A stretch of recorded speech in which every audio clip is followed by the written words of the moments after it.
Captain Hyun-woo Park stood on the bridge of the Earth Defense Ship Horizon, staring at the screens that showed empty space. The morning had started like any other day until the long-range sensors picked up something impossible. Ships were coming, toward Earth, but they were not human ships. "Sir, we are getting more signals," said Lieutenant So-young Kim from her station.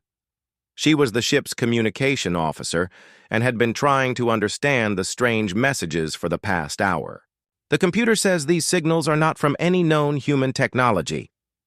Hyun-woo walked over to her station and looked at the data.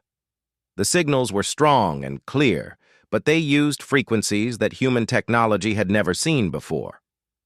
More importantly, they were coming from objects that were moving faster than anything humans had ever built. "How many ships?" Hyun-woo asked. "The computer counts at least 50 large objects, sir. They are still very far away, but they will reach Earth in about 3 days. Hyun-woo felt his stomach drop. First contact with alien life had always been a possibility, but most scientists thought it would happen slowly. They thought humans would find radio signals or maybe ancient ruins on some distant planet. No one expected a fleet of alien ships to simply appear and head straight for Earth. "Get me Admiral Dong-hyun Lee at Earth Command," Hyun-woo ordered. "Priority 1. While So-young worked to establish the connection, Hyun-woo thought about what this meant. 50 alien ships heading for Earth could mean many things. Maybe they were explorers, like humans themselves. Maybe they wanted to trade or share knowledge. But 50 ships also sounded like a military force. The screen lit up with the face of Admiral Lee. He was an older man with gray hair and tired eyes, but today, he looked more alert than Hyun-woo had ever seen him. "Captain Park, I assume you are calling about our visitors." "Yes, sir. My ship detected them about an hour ago. Do we know anything about their intentions?" Admiral Lee shook his head. "We have been trying to communicate with them since yesterday. Finally, about 30 minutes ago, we got a response. Captain, you need to see this." The screen changed to show a recording. The image was clear, showing a creature that was clearly not human. It was tall and thin with gray skin and large black eyes. When it spoke, the words came through a translation device. "People of the third planet, I am Admiral Kethvar of the Velkan Empire. We have come to inform you of new circumstances regarding your world. Our empire requires the resources of your planet for our continuing expansion. Your species will be relocated to designated areas where you can continue to exist. You have 7 days to prepare for this transition. Resistance will result in the elimination of your species." The recording ended, and Admiral Lee's face appeared again. "They sent this message to every government on Earth at the same time. The President and other world leaders are meeting now to decide how to respond." Hyun-woo stared at the screen. "Sir, did they just tell us to move so they can take our planet?"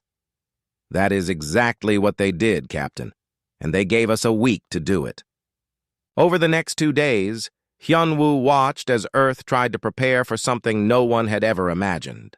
The alien fleet, which humans now called the Velkan Empire, continued toward Earth.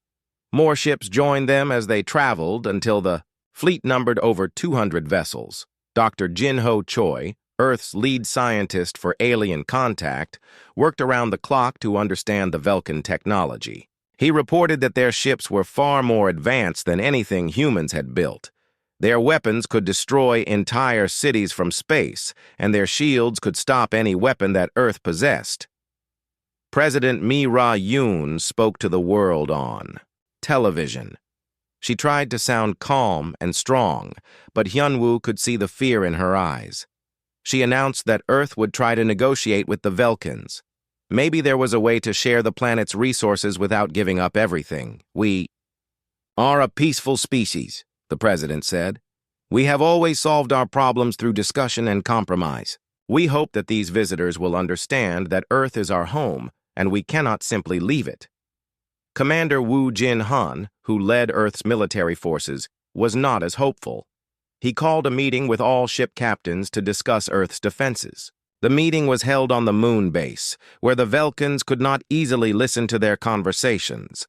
"Let me be clear about our situation," Commander Han said to the group of 20 captains. "We have 37 military ships. They have over 200. Our biggest weapon can destroy a building. Their smallest ship can destroy a city.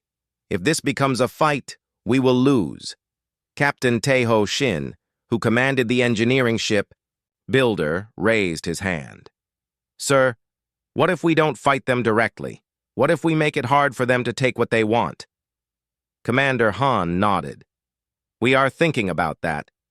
But first, let's see if talking works." On the third day, the Velkan fleet arrived at Earth. Their ships were massive, each one larger than the biggest human city. They moved into orbit around the planet and waited. President Yoon and her team traveled to the space station Peace to meet with the Velkan representatives. Hyunwoo's ship was part of the escort group, along with several other Earth vessels. The meeting took place in the station's main conference room. Admiral Kethvar arrived with 2 other Velkans, all wearing what looked like environmental suits. When they spoke, their voices came through translation devices that made them sound cold and mechanical. "We appreciate your willingness to discuss this matter," President Yoon began. "We hope we can find a solution that works for everyone." "Admiral," Kethvar tilted his head. "There is no discussion required. We have informed you of what will happen. You will move to the areas we have designated. We will begin resource extraction immediately." "But this is our home," said Dr. Choi. "Our entire civilization is built here. Surely there is enough space in the galaxy for both our species." "Your feelings about this planet are not relevant," Admiral Kethvar replied. "You are a primitive species. You do not use your resources efficiently. We will use them properly." President Yoon tried to stay calm. "What if we could share the resources? We could work together. Humans are good at solving problems. Maybe we could help your empire in other ways." Admiral Kethvar made a sound that the translator said was laughter. "You misunderstand your position. You are not negotiating partners. You are obstacles to be removed. We are being generous by offering you a place to survive." At that moment, another Velkan entered the room and whispered something to Admiral Kethvar. The Admiral nodded and looked back at the humans. "To demonstrate our commitment to this process, we will now show you what resistance means." Outside the station, one of the Velkan ships powered up its weapons. A beam of energy shot down toward Earth's surface. On the screens in the conference room, everyone watched as the small town of Millfield simply disappeared. 30,000 people lived there. Now there was only a crater. President Yoon stood up, her face white with shock. "You just murdered 30,000 innocent people." "We removed an obstacle," Admiral Kethvar said calmly. "You now have 6 days to comply with our requirements. Any further resistance will result in larger demonstrations." As the Velkans left the station, Hyunwoo realized that everything had changed. These were not visitors or even conquerors who wanted to rule humans. These were exterminators who saw humans as nothing more than insects to be swept away. The war for Earth had already begun. 3 months after the destruction of Millfield, the Velkan invasion began in earnest. Admiral Kethvar had grown tired of waiting for humans to comply with his demands. The deadline had passed weeks ago, and Earth's governments continued to refuse relocation to the prison camps the Velkans had prepared. General Woo Jin Han stood in the command center deep beneath the Rocky Mountains, watching as red dots appeared on screens all across the world. Each dot represented a Velkan ship, attacking a human target. In less than 6 hours, every major military base on Earth had been destroyed or badly damaged. "Sir, we have lost contact with the Pacific Fleet," reported Colonel Yejin Seo. The last transmission from Admiral Park said his ships were under attack by at least 20 Velkan vessels. Woo Jin closed his eyes for a moment. Hyunwoo Park had been a good friend and an excellent captain. Now his ship was probably space dust, along with the 500 crew members aboard. "What about our ground forces?" Woo Jin asked. The bases in Europe and Asia are gone, sir. The Velkans hit them with orbital strikes. We estimate that we have lost 60% of our military capacity.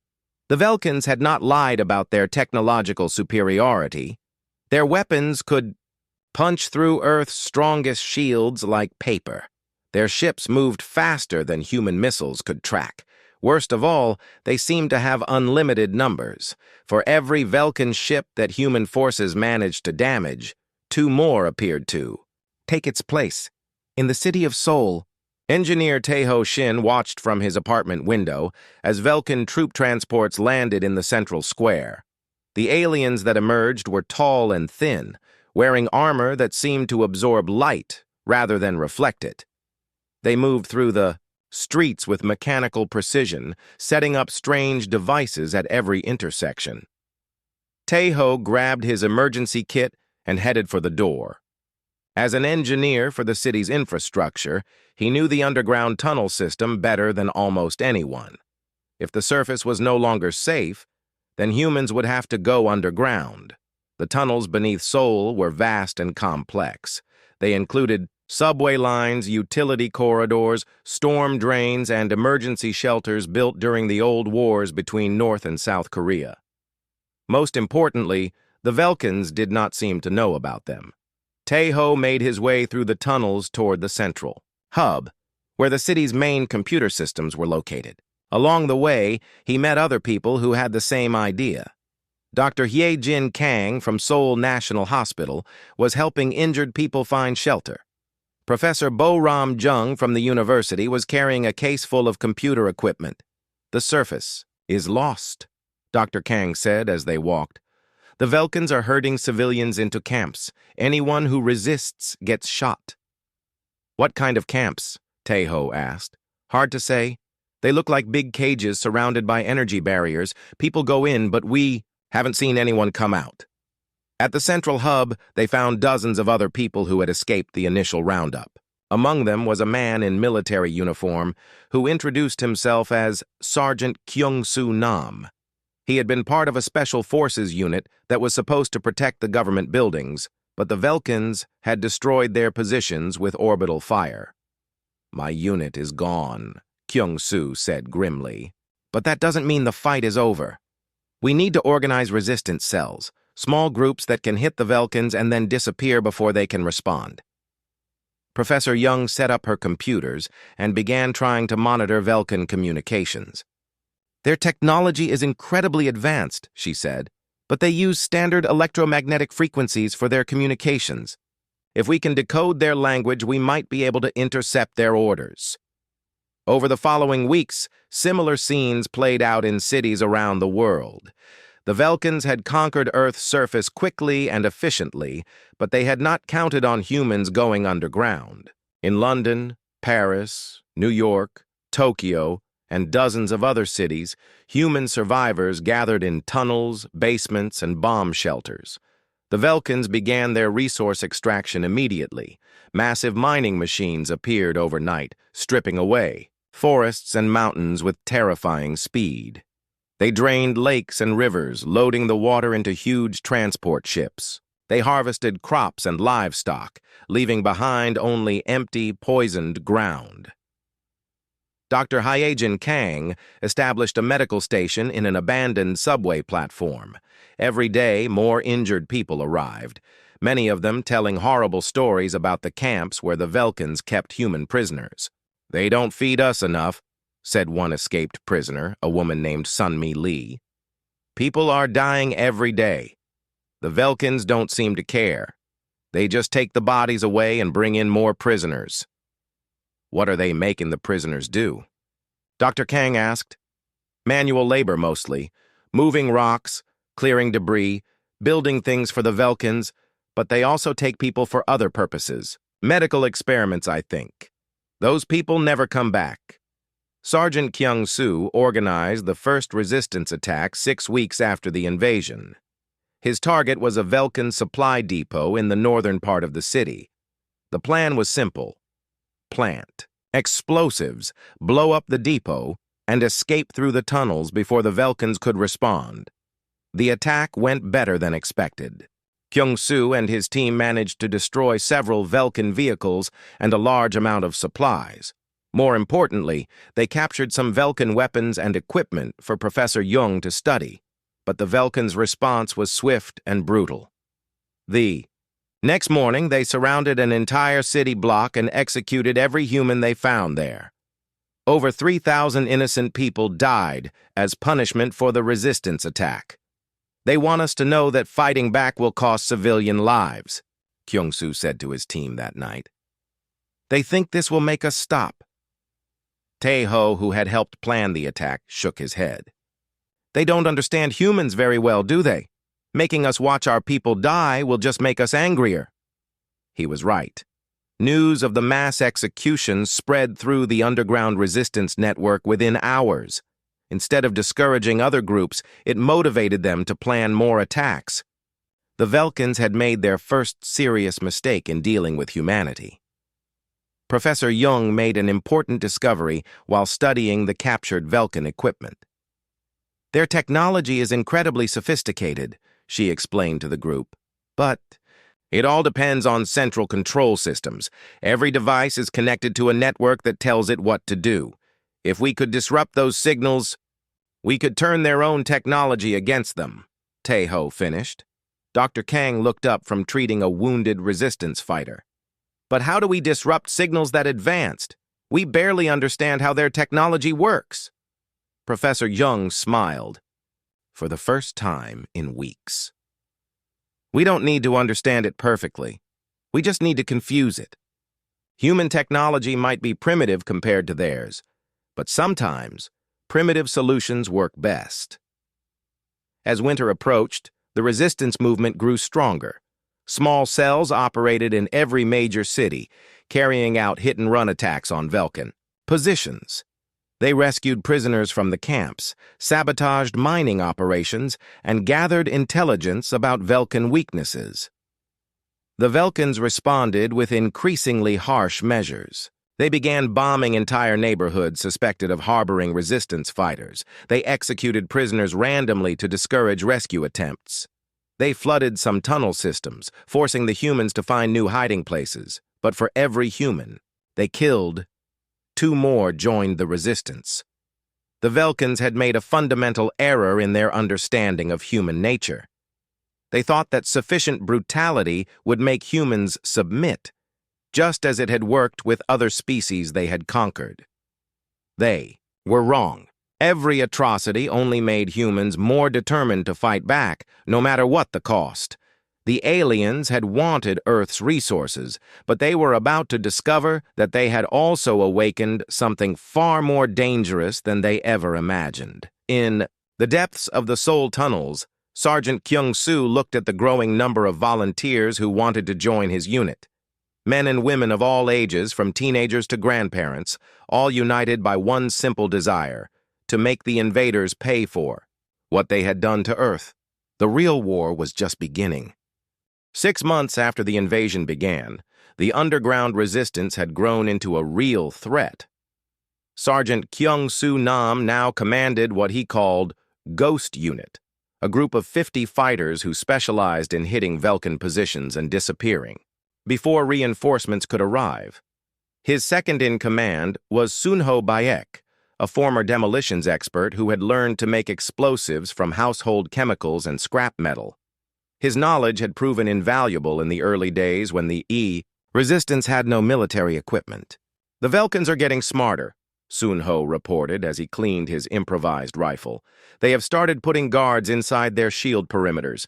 Getting close enough to plant charges is becoming much harder." Kyung-soo nodded. The Velkins had adapted quickly to human guerrilla tactics. They now traveled in larger groups, scanned areas before landing, and maintained constant communication with their orbital ships. Still, they had not learned the most important lesson about fighting. Humans. "They still think like a regular army," Kyung-soo said. "They expect us to attack military targets and avoid civilians. But what if we attack targets they don't expect?" Yejin Seo, the unit's communications specialist, looked up from her equipment. She had been a radio operator in the South Korean Army before the invasion and was now responsible for coordinating with other resistance cells. "The mining operations," she said suddenly. "They have the lightest security because they think we won't attack them. Too many human workers who might get hurt." "Exactly." Kyung-soo smiled grimly. "But what if those workers want to get hurt? What if they want to die fighting instead of living as slaves?" The plan they developed was ambitious and dangerous. Ghost. Unit would coordinate simultaneous attacks on 12 different mining sites around Seoul. The goal was not just to destroy equipment, but to free the human workers and recruit them for the resistance. Meanwhile, in a hidden laboratory beneath the city's university, Professor Bo-ram Jung had been working around the clock to understand Velkan technology. The equipment captured from their first successful raid had provided her with invaluable information. "I think I understand how their shields work," she explained to Dr. Hai Jin Kong, who had come to check on her health. Bo-ram had been eating very little and sleeping even less in her obsession with cracking Velkan defenses. "Their energy barriers operate on a specific frequency that deflects kinetic energy," Bo-ram continued, showing Dr. Kang a series of complicated diagrams. "But what if we could create weapons that operate on a different frequency, something their shields are not designed to stop?" Dr. Kang looked at the equations covering the laboratory walls. "You're talking about completely redesigning our weapons. Technology. Do we have time for that?" "We have to make time," Bo-ram said. "Right now, our bullets bounce off their armor, and our explosives barely scratch their vehicles. Without better weapons, we can rescue individual prisoners and destroy some equipment, but we can't actually hurt them." Above ground, the Velkans continued their systematic destruction of Earth's environment. Admiral Kethvar had established his command center in what used to be New York City. The human buildings had been demolished and replaced with efficient Velkan structures that served as coordination points for the resource extraction.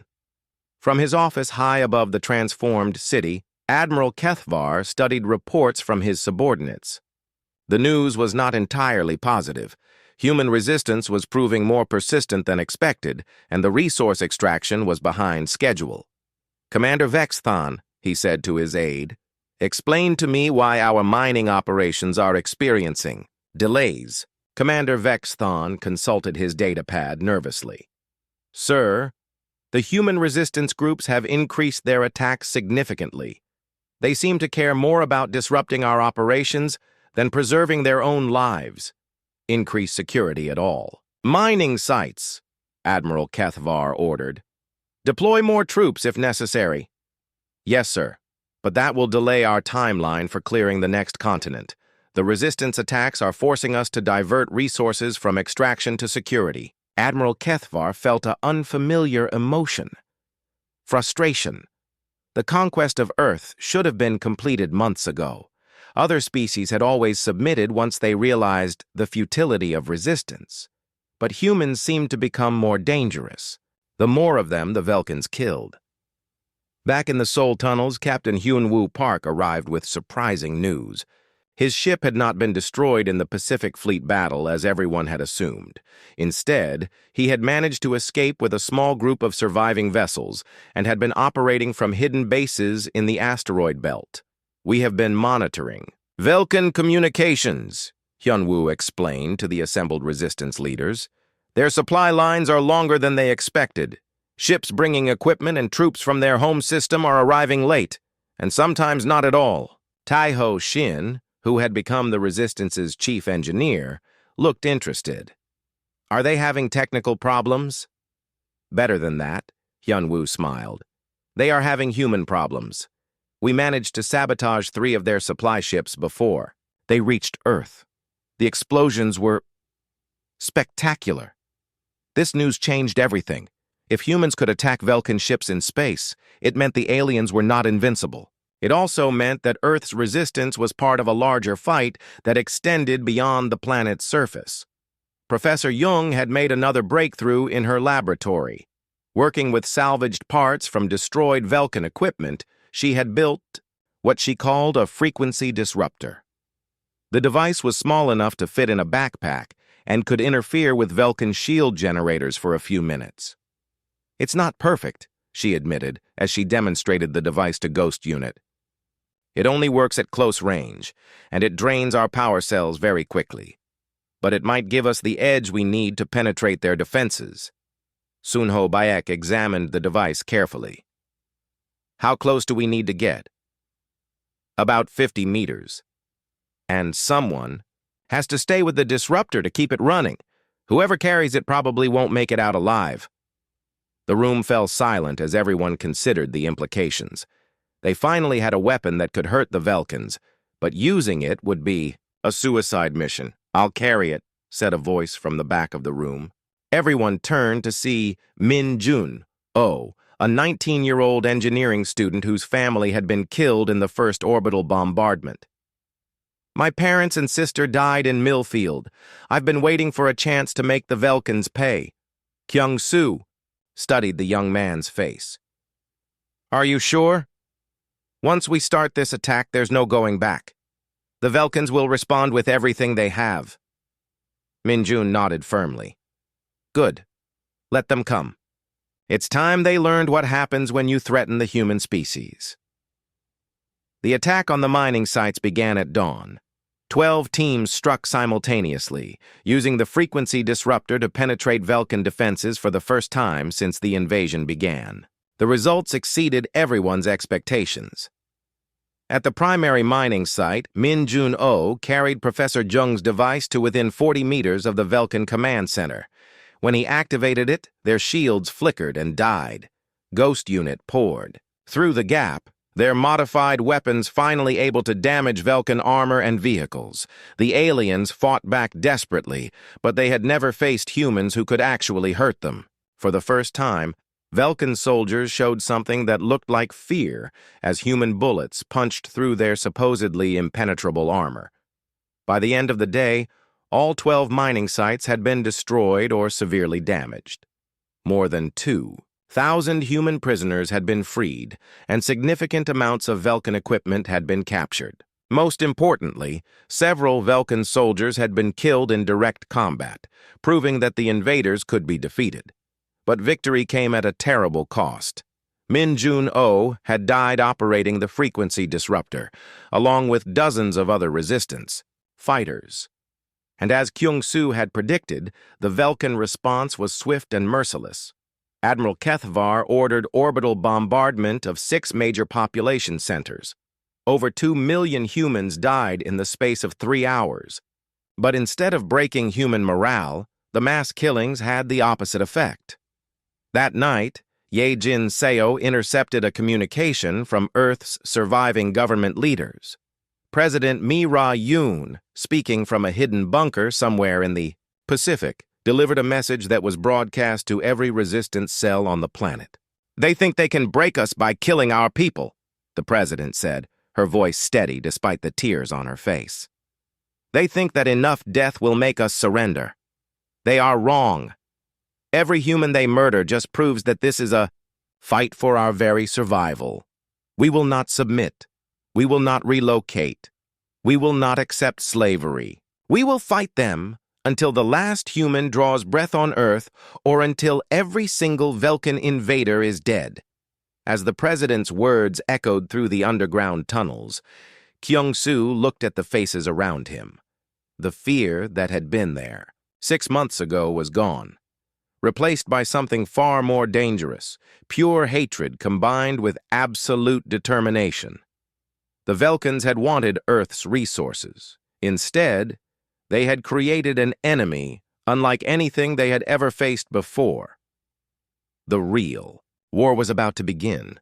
Admiral Kethvar stood before the massive holographic display in his command center, watching as red indicators spread across the surface of Earth.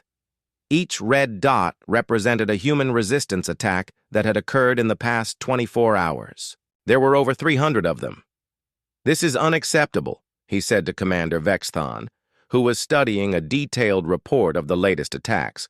"Our losses are mounting, and resource extraction has fallen to 30% of projected levels." Commander Vestan shifted nervously. Sir, the humans have become increasingly coordinated. They appear to be sharing technology and tactics across their resistance networks. Our intelligence suggests they have developed new weapons that can penetrate our defensive systems. Admiral Kethavar felt that strange emotion again. Not just frustration now, but something approaching actual concern. In 300 years of expansion, the Velkan Empire had never encountered a species that became more dangerous after being conquered. Most civilizations either submitted immediately or fought a conventional war that ended in their quick defeat. Implement. Final protocol, Admiral Kethavar commanded. Prepare for complete sterilization of all major population centers. If the humans will not accept their place, then they will be eliminated entirely. Commander Vexathon hesitated. Sir, that will destroy most of the planet's infrastructure. It will take years to rebuild before we can resume full resource extraction. Better to wait years than to lose more ships and troops to these creatures, Admiral Kethavar replied coldly. The humans have proven that they cannot be controlled. Therefore, they must be eliminated. Deep beneath the ruins of Seoul, President Mira Yoon received word of the Velkan decision through intercepted communications. Yejin Seo had become remarkably skilled at breaking Velkan encryption codes, especially with the help of Professor Young's computer systems. They're planning to kill everyone, President Yoon said to the assembled resistance leaders. Every human on Earth. They've given up trying to use us as slave labor. General Wu Jin Han, who had survived the destruction of his command center and now coordinated military resistance from the tunnels, slammed his fist on the table. How long do we have? According to their communications, the sterilization will begin in 72 hours, Ye Jin reported. They need time to move their equipment and personnel to safe distances. Captain Hyunwoo Park leaned forward. That might actually work in our favor. If they pull back their forces to prepare for orbital bombardment, it gives us a chance to hit targets that are normally too heavily defended. Kyung-Soo Nam nodded grimly. Their command ship. If we're all going to die anyway, we might as well take Admiral Kethavar with us. The plan that emerged was desperate and complex. Captain Hyunwoo would coordinate with the surviving space fleet to create a distraction in orbit while ground forces launched a massive assault on Velkan positions worldwide. The goal was not victory. Everyone knew that was impossible, but revenge. If they want to exterminate humanity, President Yoon said as the meeting concluded, then we'll show them what human extinction looks like. We'll make them pay such a high price that every other species in the galaxy will think twice before attacking a human world.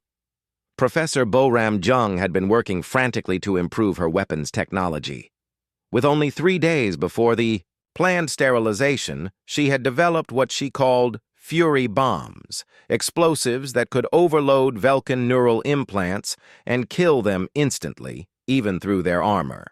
The Velkans rely heavily on cybernetic enhancements, she explained, to Sun Ho Baek, who would be responsible for manufacturing and distributing the new weapons. Their implants help them process information faster and coordinate their movements. But if we can create the right electromagnetic pulse, we can turn those implants into weapons against them. Sun Ho examined the small devices that Professor Jung had created. How many of these can you make? With the materials we have, maybe 200? It's not enough to change the outcome of the war, but it might help us take more of them with us. Dr. Hyejin Kang had been treating wounded resistance fighters for months, but now she turned her medical knowledge toward a different purpose. Working with tissue samples recovered from dead Velkan soldiers, she developed biological weapons specifically designed to target alien physiology. Their respiratory systems are more efficient than ours, she explained to the other scientists, but that also makes them more vulnerable to certain airborne toxins. If we can disperse these compounds in their command centers, the preparations for humanity's final battle took on an almost ritualistic quality. People who had been fighting for survival were now preparing for martyrdom. Children as young as 12 volunteered to carry explosives into Velkan positions. Elderly people who could barely walk insisted on helping to build weapons and plan attacks. Tae-ho Shin coordinated the engineering aspects of the assault. His job was to ensure that human infrastructure would be as useless as possible to the Velkans after the sterilization. If humanity was going to die, they would make sure that Earth's resources died with them. "We're rigging every dam, every power plant, every major facility," he reported to President Yoon. "When the Velkans start their bombardment, we'll trigger simultaneous explosions across the planet. They'll get a dead world instead of a resource-rich one." As the countdown to extinction continued, something unexpected happened. The resistance attacks intensified rather than decreased. Instead of hiding and waiting for death, humans everywhere launched themselves at Velkan positions with suicidal fury. In London, a group of teenagers managed to infiltrate a Velkan supply depot and detonate Professor Young's Fury bombs, killing dozens of aliens before dying themselves. In Tokyo, elderly volunteers walked into Velkan checkpoints carrying concealed explosives, destroying guard posts and creating chaos in the alien lines. Admiral Kethvar watched the reports with growing alarm. They know they are going to die, yet they continue to attack. This makes no logical sense. Commander Vestan consulted his datapad. "Sir, our casualties in the past 48 hours exceed our losses for the entire previous month. The humans seem to have abandoned all sense of self-preservation. They are trying to inflict maximum damage before the sterilization begins," Admiral Kethvar reasoned. "Accelerate the timeline. Begin orbital bombardment in 12 hours instead of 72. But the humans had anticipated this possibility. Yejin Seo's communications network allowed the resistance to respond to changing Velkan plans almost instantly. When word came that the bombardment had been moved up, every resistance cell on Earth received the same simple message: execute. Final protocol now. The coordinated assault that followed was unlike anything the Velkans had ever experienced. Thousands of humans emerged from hiding places all over the planet, attacking every Velkan position simultaneously. They fought with a savagery that terrified the aliens, showing no regard for their own lives and no mercy for their enemies. In Seoul, Ghost Unit launched their assault on the local Velkan command center. Kyung-soo led the attack personally, carrying one of Professor Jung's Fury bombs and Dr. Kang's biological weapons. He had no intention of surviving the mission. The battle was brief but devastating. Human fighters equipped with the new weapons tore through Velkan defenses that had seemed impregnable just days before. For the first time since the invasion began, Velkan soldiers broke ranks and fled rather than face the advancing humans. But the victory was temporary. As Kyung-soo planted his explosives in the command center, Velkan orbital ships began their bombardment of the city. The building shook as energy beams struck nearby targets, vaporizing entire city blocks. In his final moments, as the command center exploded around him, Kyung-soo activated his radio and spoke to every resistance fighter on Earth. "This is Ghost Unit. Command center destroyed. Velkans are dying. Make them pay for every human life they took." Similar scenes played out in cities around the world. Humans who had been terrorized and hunted for months suddenly became the hunters, striking back with a ferocity that shocked their alien oppressors. When they died, and most of them did die, they took Velkan soldiers with them. Captain Hyun-woo's Space Fleet launched their own desperate attack on the Velkan command ship. His small force of surviving human vessels charged directly into the massive alien fleet, their modified weapons finally able to damage Velkan hulls. The space battle was hopeless from the beginning, but that was not the point. The point was to make Admiral Kethvar understand that humans would rather die fighting than live as slaves. When Hyun-woo's ship finally exploded against the command ship's hull, the blast damaged several critical systems. As the orbital bombardment continued and human cities burned, Admiral Kethvar realized that he had made a fundamental error. He had treated humans like every other species the Empire had conquered. But humans were different.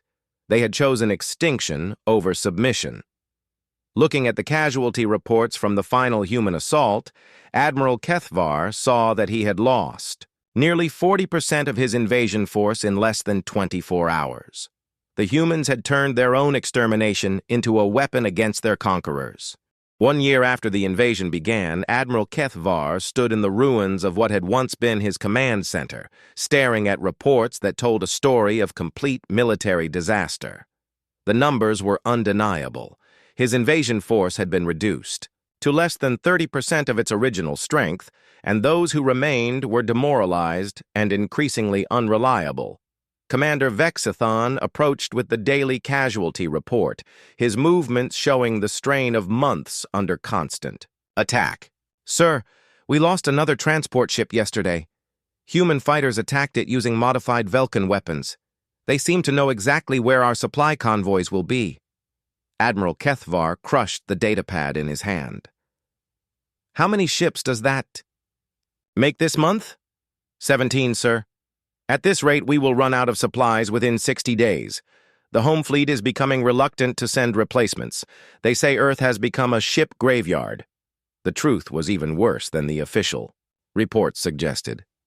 Captain Hyun-woo Park had not died in the space battle as everyone believed. Instead, he had managed to escape with a small fleet of damaged human ships and had spent months learning to use captured Velkan technology. His ships now patrolled the outer solar system, attacking any Velkan vessel that tried to reach Earth. More importantly, he had made contact with other species that opposed Velkan expansion and was teaching them human tactics.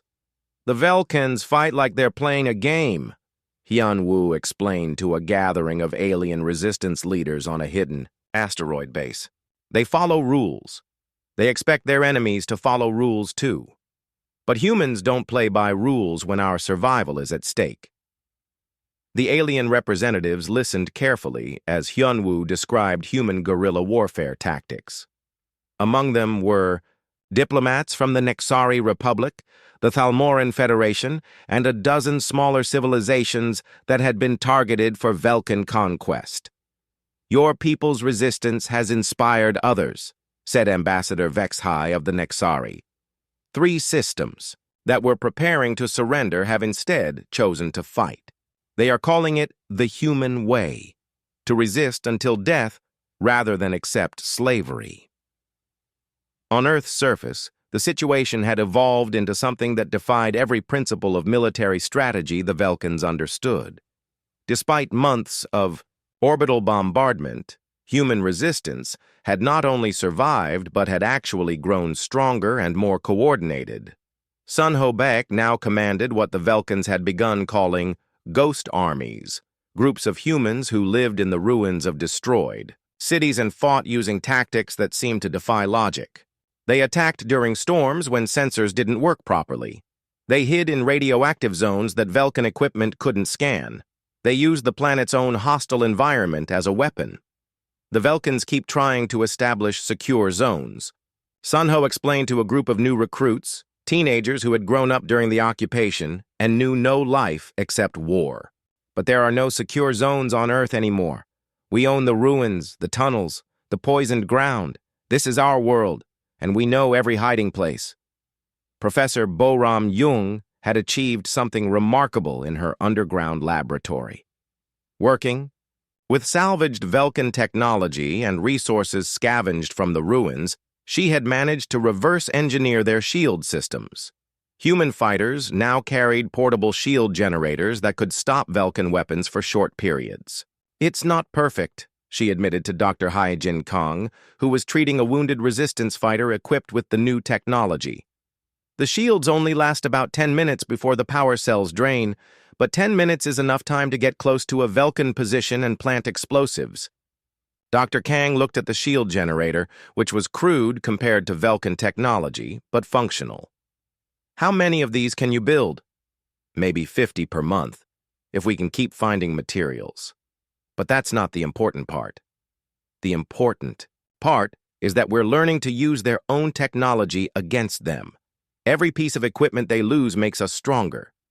The psychological warfare that had begun during the orbital bombardment was now affecting the entire Velkan military hierarchy. Reports from other fronts described Velkan soldiers refusing orders, requesting transfers, and even deserting rather than face human-style resistance. Yejin Seo had rebuilt her communication network using a combination of human and alien technology. Her broadcasts now reached across the galaxy, carrying real-time footage of human attacks on Velkan positions. The images of humans fighting impossible odds with improvised weapons had become a powerful propaganda tool. "Every species in the galaxy is watching us," she reported to the surviving resistance leaders during one of their underground meetings. "They're seeing that the mighty Velkan Empire can be hurt. They're learning that resistance is possible." The broadcasts were having exactly the effect the humans had hoped for. On dozens of worlds, species that had been preparing to surrender were instead choosing to fight. The tactics they used were copied directly from human resistance operations: urban warfare, suicide attacks, and the complete rejection of conventional military doctrine. Admiral Kethvar found himself fighting a war on multiple fronts as the human infection spread throughout Velkan space. 3 separate rebellions had broken out in systems that had been conquered years earlier. Supply lines that had been secure for decades were now under constant attack. "The humans have turned our own success against us," he confided to Commander Vestan during one of their increasingly rare private meetings. "Our empire is too large to defend if every species decides to fight like humans do." Commander Vestan consulted his ever-present datapad. "Sir, the Imperial Council is demanding an explanation for why Earth has not been secured. They are questioning your fitness for command." This was the final insult. Admiral Kethvar had served the Empire faithfully for over 2 centuries, conquering dozens of worlds with minimal losses. Now a single primitive planet was threatening to destroy his career and possibly the Empire itself. The turning point came when Tai Ho Shin managed to capture an intact Velkan command ship. The engineering genius had spent months studying Velkan technology, learning how their ships operated and where their weaknesses were located. "Their entire fleet uses the same control protocols," he explained to Captain Hyun-woo during a secret meeting on the captured vessel. "If we can hack into their central command network, we might be able to turn their own ships against them." The plan they developed was audacious beyond belief. Using the captured command ship as a Trojan horse, they would infiltrate the main Velkan fleet and upload a virus that would cause their ships to malfunction at a critical moment. The operation required perfect timing and incredible courage. A small team of humans would have to board the most heavily defended ship in the Velkan fleet, penetrate their computer systems, and upload the virus before being discovered. Dr. Kang volunteered for the mission, along with Professor Young and a dozen resistance fighters who had been specially trained for the operation. They knew it was almost certainly a suicide mission, but they also knew it might be humanity's last chance to strike back effectively. "If this works," Professor Young said as they prepared to leave, "we might actually have a chance to drive them away from Earth. If it fails, at least we'll die fighting instead of hiding in the ruins." The infiltration was successful beyond their wildest hopes. The Velkans had become so paranoid about human attacks that they actually expected their own ships to return damaged and understaffed. The captured command vessel docked without incident, and the human team made their way to the central computer core. The virus that Professor Jung uploaded was a masterpiece of destructive programming. It didn't just cause the Velkan ships to malfunction, it turned their own weapon systems against each other. When the virus activated, the entire Velkan fleet began firing on itself in a spectacular display of technological chaos. Admiral Kethvar watched in horror as his carefully organized fleet tore itself apart. Ships that had been conquering worlds for decades were destroyed by their own weapons, their crews unable to regain control of their systems. In the space of 3 hours, the Velkan fleet around Earth was reduced from over 100 ships to fewer than 20. The survivors were damaged and demoralized, their crews terrified of their own technology. For the first time since the invasion began, human forces actually outnumbered their opponents. The resistance fighters who emerged from the ruins of Earth's cities found themselves facing scattered groups of Velkan soldiers who were more interested in reaching their evacuation ships than fighting. The war for Earth had taken a dramatic turn. The species that was supposed to have been exterminated within weeks had instead become the hunters, stalking their former oppressors through the ruins of their own civilization. Admiral Kethvar sent a desperate message to the Imperial Council, requesting immediate reinforcements and permission to withdraw his remaining forces. The response he received was not what he expected. "Admiral," came the reply from the Council, "Earth is now classified as a total loss. No further resources will be committed to this operation. You are ordered to evacuate all remaining personnel immediately. The human species has been reclassified as an existential threat to Imperial security." The reversal of fortune was swift and merciless. Within days of their fleet's technological meltdown, the Velkans found themselves in the unprecedented position of being hunted by the very species they had tried to exterminate. Commander Dong-hyun Lee, who had spent months hiding in underground bunkers, now stood on the bridge of a captured Velkan destroyer, watching as human forces systematically hunted down the surviving alien ships. The irony was not lost on him. Humans were now using Velkan technology to destroy Velkans. "Sir, we have located another enemy transport attempting to reach the outer system," reported Lieutenant So-young Kim, who had survived the destruction of her original ship and now served as communications officer on the captured vessel. "Orders? Intercept and destroy," Dong-hyun replied without hesitation. "No Velkan leaves this system alive unless they surrender unconditionally." The human fleet, now a mixture of salvaged Earth ships and captured Velkan vessels, moved through the solar system like a pack of wolves hunting wounded prey. Captain Hyun-woo Park coordinated the operation from his flagship, a massive Velkan dreadnought that his engineers had somehow managed to capture intact. "Target their engines first," Hyun-woo commanded as they closed in on a fleeing Velkan transport. "I want prisoners for interrogation. We need to know everything about their empire's weaknesses." The psychological transformation of the war was complete. Velkan soldiers who had once casually executed human civilians now surrendered at the first sign of human ships. The species that had conquered hundreds of worlds was now fleeing in terror from primitive humans using their own technology against them. Dr. Hyejin Kang had established medical facilities aboard the captured ships, but her work had taken on a new purpose. Instead of just treating human wounded, she was now studying Velkan prisoners to understand their physiology and psychology. "They're breaking down mentally," she reported to the command staff during a briefing aboard Hyun-woo's flagship.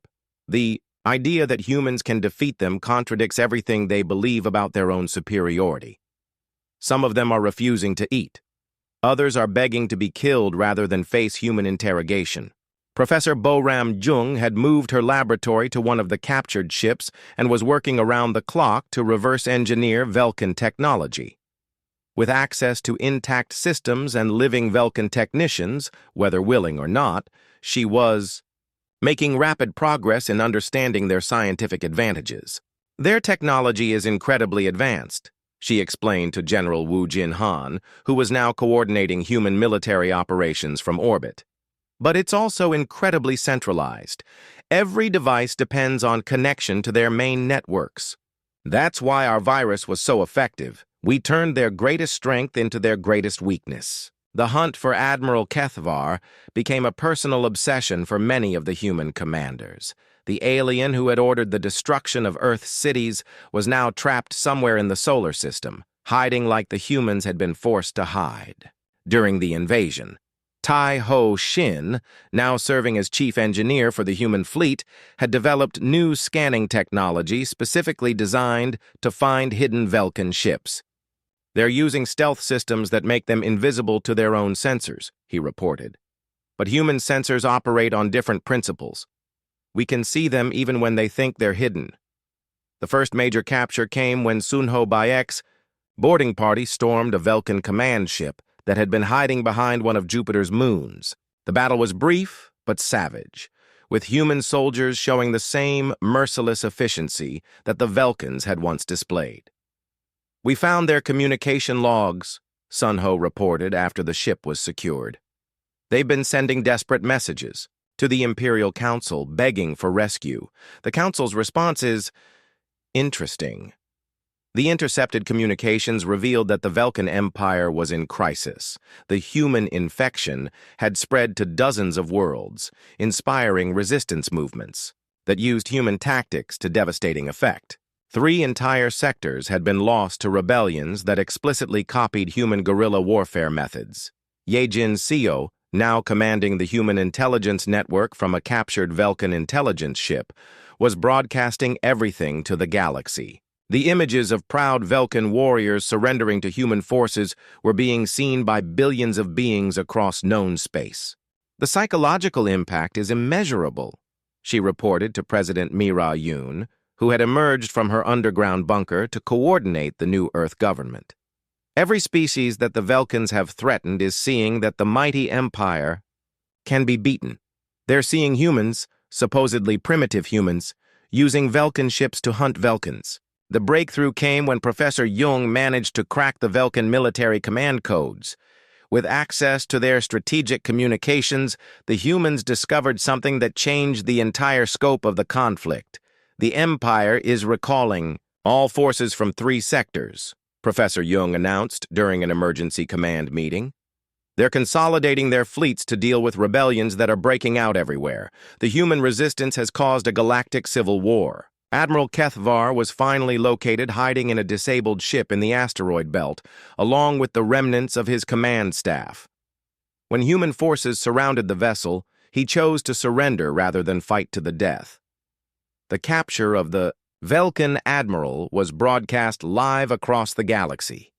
Billions of beings watched as the alien who had tried to exterminate humanity was brought aboard a human ship in chains, guarded by soldiers from the species he had tried to eliminate. During his interrogation, Admiral Kethvar provided information that stunned even the humans. "Your species was classified as a minor threat," he admitted to Commander Lee, who was leading the questioning. "Standard conquest protocols called for minimal force and rapid resource extraction. No one anticipated that you would fight with such irrationality." "Irrationality?" Commander Lee asked. "Every other species we have conquered has submitted when defeat became inevitable. They preserved their lives and accepted their fate. Humans continued fighting even when victory was impossible. This behavior does not follow logical patterns." The Admiral's confession was broadcast throughout Velkan space, where it had a devastating effect on Imperial morale. The idea that humans had won through irrational behavior became a rallying cry for every species that wanted to resist Velkan rule. Captain Hyun Woo coordinated the final phase of the operation, hunting down every remaining Velkan in the solar system. The humans had learned from their enemies' mistakes and showed no mercy to those who had shown none to Earth's civilians. "They gave us a choice," Hyun-woo announced over the fleet communication system as they approached the last Velkan stronghold on Mars. "Submit or die." Now we give them the same choice. The difference is that we mean it. The battle for the Velkan base on Mars lasted 3 days. Human forces, now equipped with the best technology from both civilizations, systematically destroyed every defensive position. When the base finally fell, the last organized Velkan resistance in the solar system was eliminated.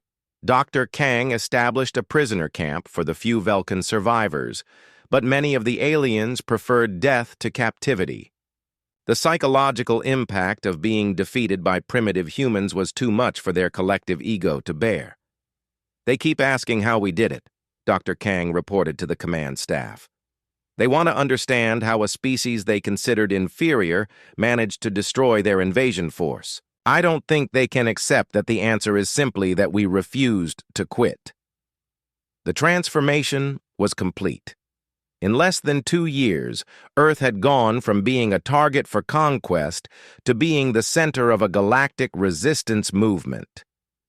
Human Tactics and human determination had broken the Velkan Empire's expansion and inspired rebellions across their territory.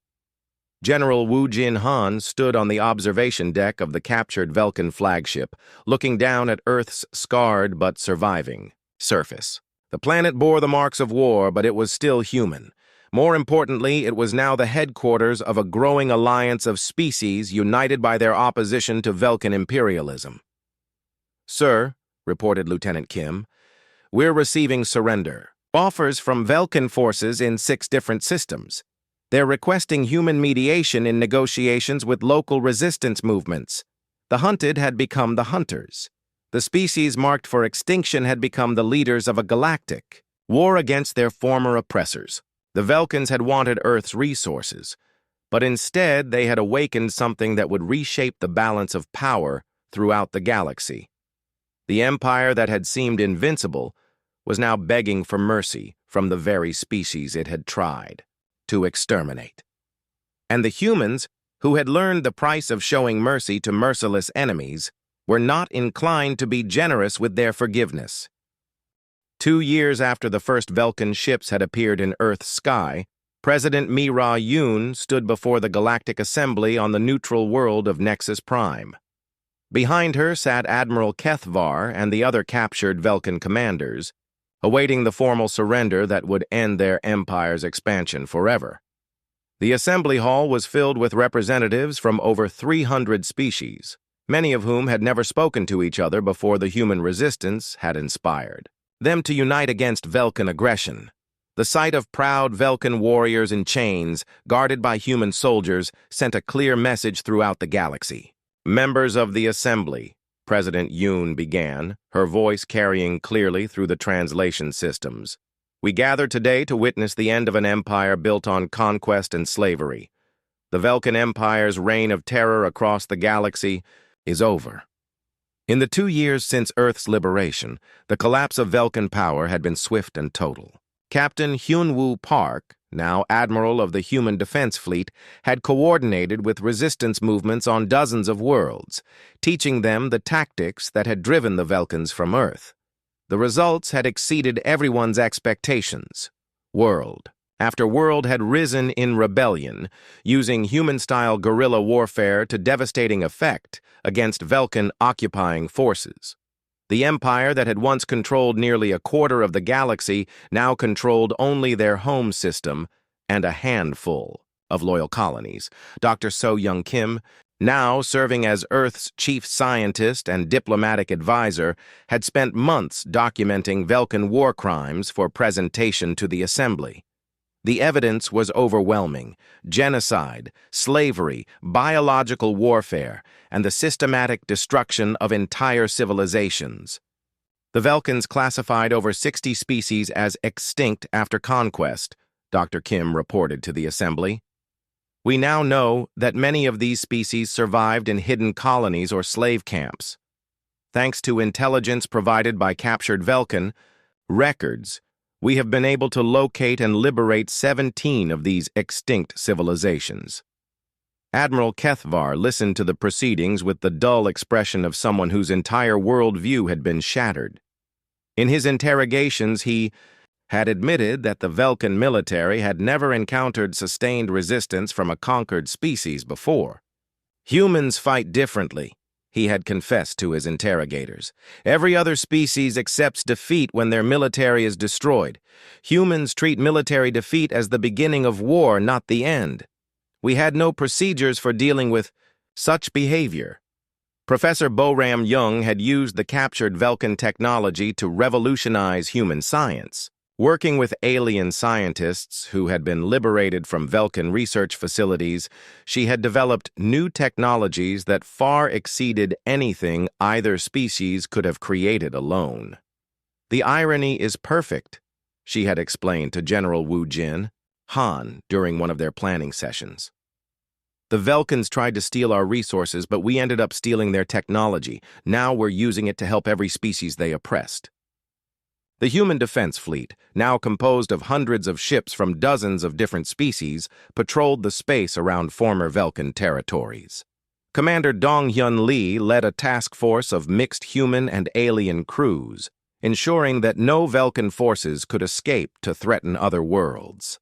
"Sir, we have reports of Velkan raiders attempting to attack the Thalmor colony in Sector 7, reported Lieutenant Ye-jin Seo from the bridge of the flagship Vengeance. "The colonists are requesting assistance. Dispatch the 3rd Fleet," Commander Lee ordered. "And make sure the raiders understand that attacking liberated worlds means dealing with humans. They should know by now what that means." The psychological warfare that had begun during Earth's resistance had evolved into a galaxy-wide campaign. Every species now knew the story of how humans had refused to surrender even when facing certain extinction. The phrase, "fighting like humans," had become synonymous with absolute determination throughout known space. Taeho Shin had established engineering schools on dozens of worlds, teaching other species how to build and maintain the hybrid technologies. That combined human ingenuity with alien science. The goal was to ensure that no single species could ever again dominate the galaxy through technological superiority. The Velkan's mistake was believing that technology alone could guarantee victory, he explained to a class of mixed alien students. But technology is just a tool. What matters is the will to use it effectively. Humans proved that determination and creativity can overcome any technological advantage. Dr. Hyejin Kang had transformed her medical knowledge into a new field of study, xenopsychology. Her research into the mental breakdown of Velkan prisoners had revealed important insights about how different species react to military defeat. Velkan's entire culture was built around the idea of their own superiority, she reported to the Assembly's Scientific Committee. When humans proved that superiority was an illusion, their entire civilization began to collapse psychologically. Many Velkan worlds are experiencing what can only be described as collective nervous breakdowns. The formal surrender ceremony was broadcast to every world in the galaxy. Admiral Kethvar, representing what remained of the Velkan Empire, signed documents that officially ended their expansion and committed them to paying reparations to the species they had oppressed. The Velkan Empire formally surrenders all claims to conquered territories, President Yoon announced as the documents were signed. Furthermore, they agree to provide full compensation for war crimes and to submit to galactic oversight of their remaining territories. But the ceremony was more than just a surrender. It was a warning to any other species that might consider following the Velkan example. Sunho Bayek, now commanding general of the Human Military Corps, made that warning explicit in his address to the Assembly. "Let this be understood by all," he declared, his words translated into hundreds of languages. "Humanity was peaceful until we were forced to be otherwise. We tried diplomacy, negotiation, and compromise. The Velkans chose war instead. Now they have learned what human war truly means. Any species that threatens human worlds or our allies will face the same fate." The message was reinforced by the presence of the human fleet in orbit around Nexus Prime. Over 200 ships of various designs, all bearing the insignia of Earth's Defense Force, served as a visible reminder of humanity's new military capabilities. The Galactic Assembly voted unanimously to establish new laws prohibiting the conquest and enslavement of sentient species. The Human Doctrine, as it came to be known, made aggressive war a crime punishable by complete economic and military isolation. President Yoon signed the treaty on behalf of Earth, but she also announced the formation of something new, the Terran Alliance, a defensive pact between humanity and the dozens of species that had been liberated from Velkan rule. "We learned during our darkest hour that we are stronger together than apart," she explained to the Assembly. "The Terran Alliance exists to ensure that no species will ever again face extinction alone. An attack on one member world is an attack on all." The Alliance represented over 50 different species and controlled nearly half the galaxy's inhabited systems. More importantly, it was built around human military doctrine, the absolute refusal to surrender, no matter the odds, Admiral Hyunwoo Park addressed the military representatives at the ceremony, explaining how the new alliance would operate. "We will not seek conquest or expansion," he promised, "but we will defend ourselves and our allies with everything we have. The galaxy has seen what happens when humans are pushed too far. We hope no one will be foolish enough to test us again." The psychological impact of human victory extended far beyond military considerations. Throughout the galaxy, species that had lived in fear of stronger neighbors suddenly found new confidence. The example of Earth's resistance had shown that technological inferiority did not mean inevitable defeat.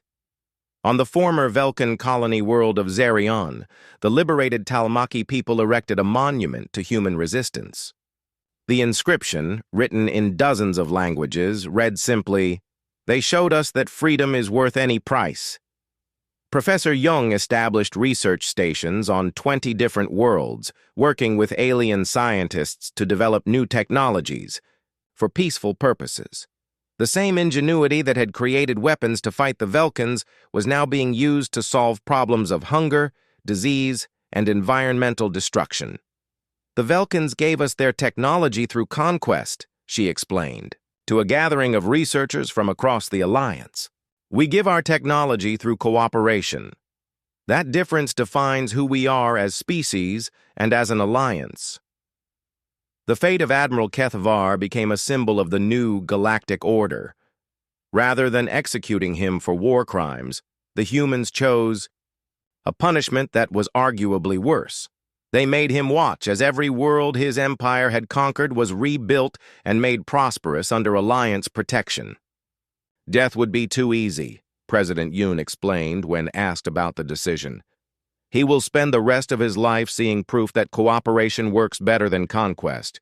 He will watch as the galaxy becomes everything his empire could never be." 2 years after the first Velkan ships had appeared in Earth's sky, President Mira Yoon stood before the Galactic Assembly on the neutral world of Nexus Prime.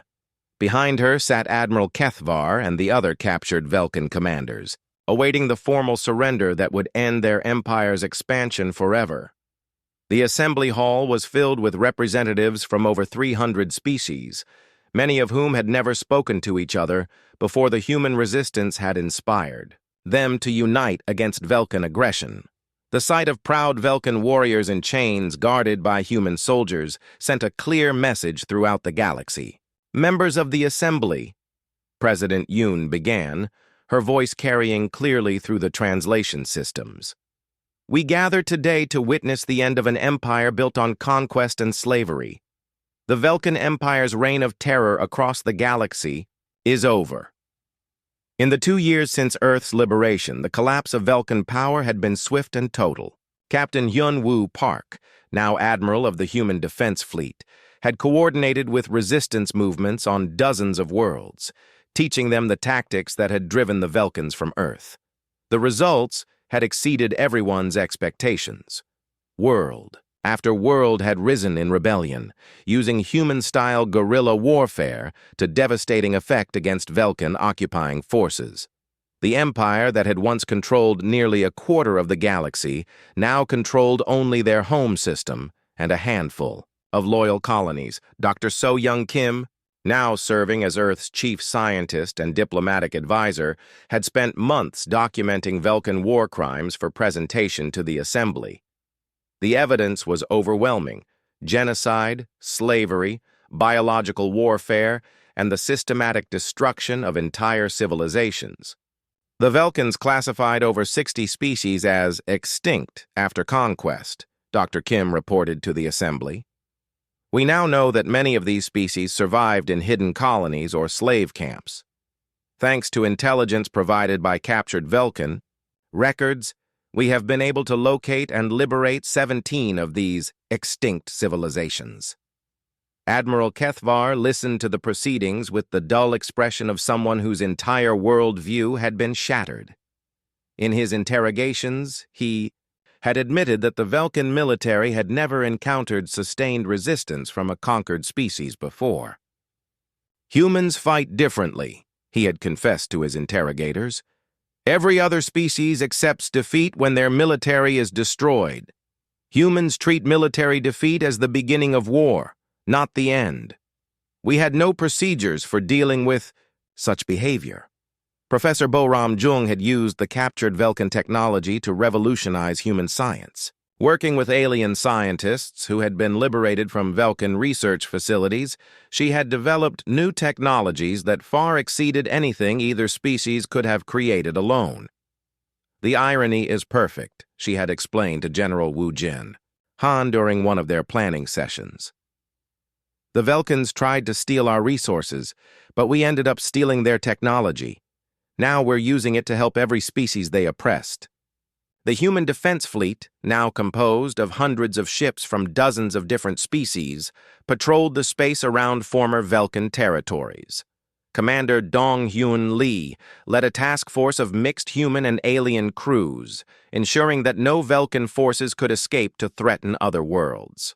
Sir, we have reports of Velkan raiders attempting to attack the Thalmor colony in Sector 7, reported Lieutenant Yejin Seo from the bridge of the flagship Vengeance. The colonists are requesting assistance. Dispatch the Third Fleet, Commander Lee ordered. And make sure the raiders understand that attacking liberated worlds means dealing with humans. They should know by now what that means. The psychological warfare that had begun during Earth's resistance had evolved into a galaxy-wide campaign. Every species now knew the story of how humans had refused to surrender even when facing certain extinction. The phrase, fighting like humans, had become synonymous with absolute determination throughout known space. Taeho Shin had established engineering schools on dozens of worlds, teaching other species how to build and maintain the hybrid technologies that combined human ingenuity with alien science. The goal was to ensure that no single species could ever again dominate the galaxy through technological superiority. The Velkan's mistake was believing that technology alone could guarantee victory, he explained to a class of mixed alien students. But technology is just a tool.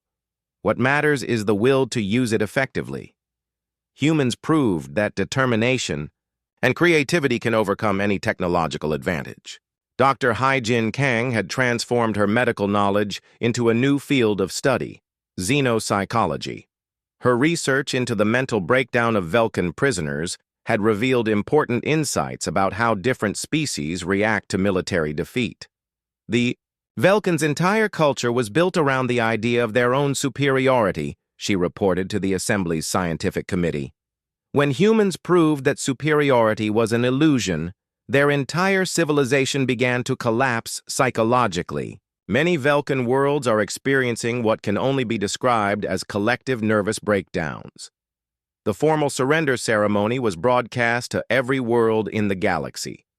Admiral Kethvar, representing what remained of the Velkan Empire, signed documents that officially ended their expansion and committed them to paying reparations to the species they had oppressed.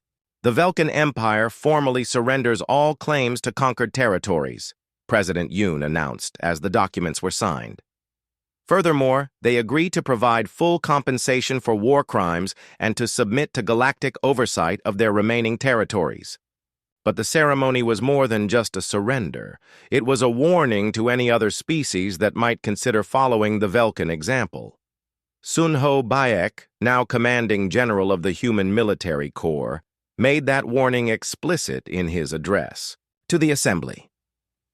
"Let this be understood by all," he declared, his words translated into hundreds of languages.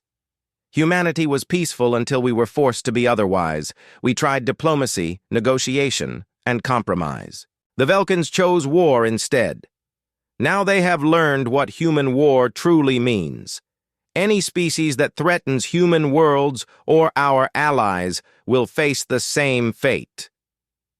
The message was reinforced by the presence of the human fleet in orbit around Nexus Prime.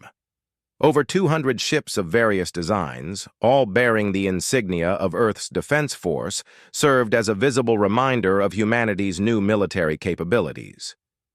The Galactic Assembly voted unanimously to establish new laws prohibiting the conquest and enslavement of sentient species. The human doctrine, as it came to be known, made aggressive war a crime punishable by complete economic and military isolation. President Yoon signed the treaty on behalf of Earth, but she also announced the formation of something new: the Terran Alliance, a defensive pact between humanity and the dozens of species that had been liberated from Velkan rule. "We learned during our darkest hour that we are stronger together than apart," she explained to the assembly. "The Terran Alliance exists to ensure that no species will ever again face extinction alone. An attack on one member world is an attack on all." The Alliance represented over 50 different species and controlled nearly half the galaxy's inhabited systems. More importantly, it was built around human military doctrine, the absolute refusal to surrender, no matter the odds. Admiral Hyun-woo Park addressed the military representatives at the ceremony, explaining how the new alliance would operate. "We will not seek conquest or expansion," he promised. "But we will defend ourselves and our allies with everything we have. The galaxy has seen what happens when humans are pushed too far. We hope no one will be foolish enough to test us again." The psychological impact of human victory extended far beyond military considerations. Throughout the galaxy, species that had lived in fear of stronger neighbors suddenly found new confidence. The example of Earth's resistance had shown that technological inferiority did not mean inevitable defeat. On the former Velkan colony world of Zarion, the liberated Talmaki people erected a monument to human resistance. The inscription, written in dozens of languages, read simply, "They showed us that freedom is worth any price." Professor Jung established research stations on 20 different worlds, working with alien scientists to develop new technologies for peaceful purposes. The same ingenuity that had created weapons to fight the Velkans was now being used to solve problems of hunger, disease, and environmental destruction. "The Velkans gave us their technology through conquest," she explained, to a gathering of researchers from across the Alliance. "We give our technology through cooperation. That difference defines who we are as species and as an alliance."